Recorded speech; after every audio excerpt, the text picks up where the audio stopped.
મહારાજા સયાજીરાવ યુનિવર્સિટીમાં મહિલા પ્રોફેસરની ડીન તરીકે નિમણૂક કરવામાં આવતા આ મામલે કપિલ જોશી દ્વારા વાઇસ ચાન્સેલરને આવેદનપત્ર આપવામાં આવ્યું હતું.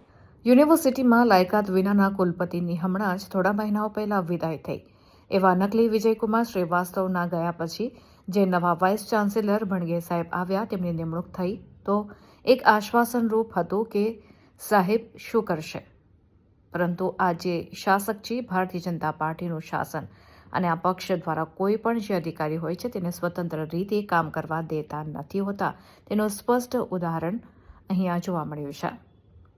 હાલમાં યુનિવર્સિટીની અંદર હેડ ઓફ ધ ડીન અને dean head of the department અને ડીનની જે નિમણૂકો થઈ રહી છે તેમાં સ્પષ્ટપણે વિચારધારાનો સીધો પ્રભાવ દેખાઈ આવે છે. આર્ટ્સ ફેકલ્ટીની અંદર જે હાલના ડીન છે બહુ જ જુનિયર છે, એટલે બહુ જ જુનિયર. આજે આર્ટ્સ ફેકલ્ટીની એના કરતાં ઘણા બધા ડિપાર્ટમેન્ટની અંદર લોકો સિનિયર હોવા છતાં પણ કોઈને ડીન બનાવવામાં આવ્યા નથી. આર્ટ્સ ફેકલ્ટીના ડીનનું પદ શિક્ષણ મંત્રીના ઇશારે આપવામાં આવ્યું છે. આજે યુનિવર્સિટીની અંદર ઘણી બધી ફેકલ્ટીઝની અંદર હેડ ઓફ ધ ડીન હોય કે હેડ ઓફ ધ ડિપાર્ટમેન્ટ હોય કે ડીન હોય કે પીઆર હોય, આ ભાજપની ભક્તિ કરીને આ લોકો આ જગ્યા ઉપર બેસી ગયા છે.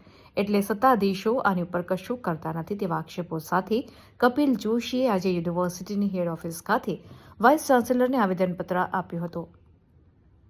પરંતુ તેઓ ન મળતા આવેદનને તેમની ઓફિસની બહાર ચોંટાડીને આવ્યા હતા અને સૂત્રોચ્ચાર સાથે વિરોધ પ્રદર્શન કર્યું હતું. આજે યુનિવર્સિટીની અંદર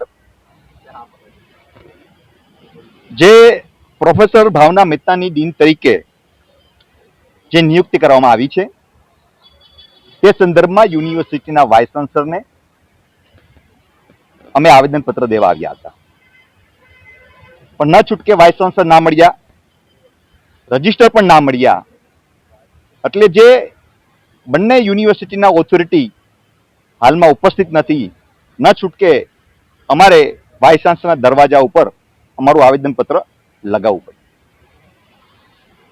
તમને લોકોને ખબર જ હશે કે આપણી યુનિવર્સિટીની અંદર લાયકાત વિનાના કુલપતિની હમણાં જ થોડા મહિનાઓ પહેલા વિદાય થઈ એવા નકલી વિજયકુમાર શ્રીવાસ્તવ ગયા પછી જે નવા વાઇસ ચાન્સલર ભાણગે સાહેબ આવ્યા, એમની નિમણૂક થઈ, તો અમને એક આશ્વાસન રૂપ હતું કે આ સાહેબ કશું કરશે.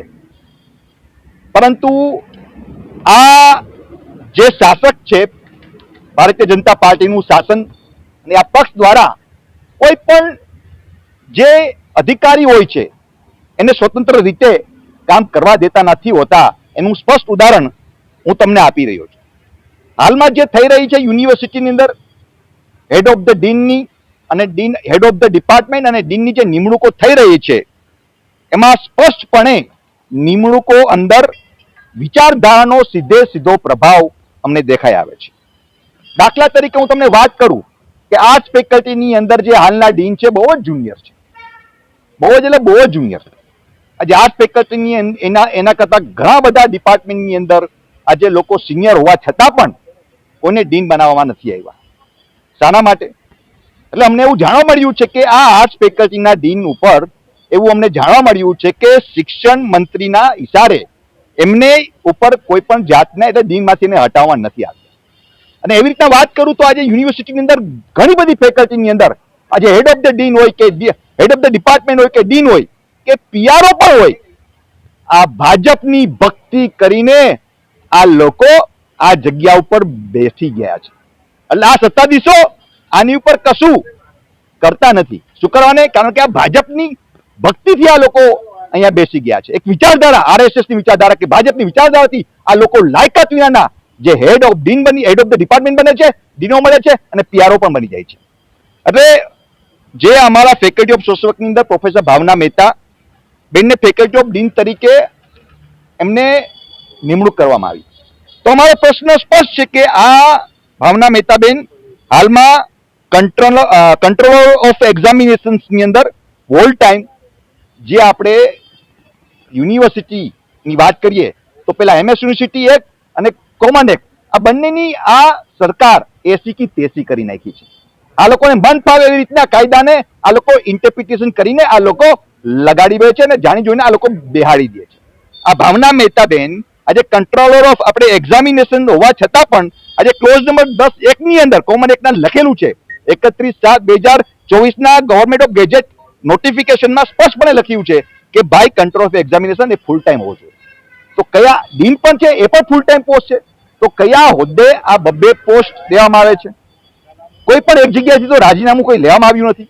અને બાય ચાન્સ ભાવના મહેતા બેને કદાચ ડીન તરીકે સ્વીકાર નથી પણ કર્યો તો પછી તમે આને સીઝ મેમ્બરશિપ કેમ નથી રજિસ્ટ્રીમાં આપતા?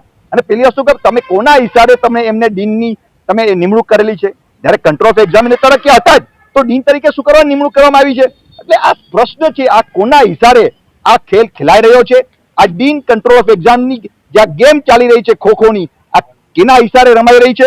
એટલે વાત બહુ સ્પષ્ટ છે. અમારી યુનિવર્સિટીના સત્તાધીશોને કહેવું છે કે આ ભાણગે સાહેબને હું કહેવા માંગુ છું કે તમે મહેરબાની કરીને આ યુનિવર્સિટીના સત્તાધીશો જે ભાજપની ઈશારે ચાલે છે એની સામે શરણાગતિ ના કરો. કારણ કે તમારું જે કરોડરજ્જુ વગરના તમે જો કુલપતિ બની જશો તો આ યુનિવર્સિટીની જે આન બાન ને શાન છે એ નીચે પડશે. કુલપતિને હું કહેવા માંગુ છું ભણકે સાહેબ કે ટટ્ટાર બેસો, ટટ્ટાર ઉભા રહ્યો. આ યુનિવર્સિટીની જે પ્રતિષ્ઠા છે, યુનિવર્સિટીનું માન અને સન્માન છે એ તમે કુલપતિ તરીકે તમારે સમાન જાળવવું પડશે અને જાળવવું પડશે. અને જો તમારાથી ના જળવાય તો રાજીનામું આપી દો.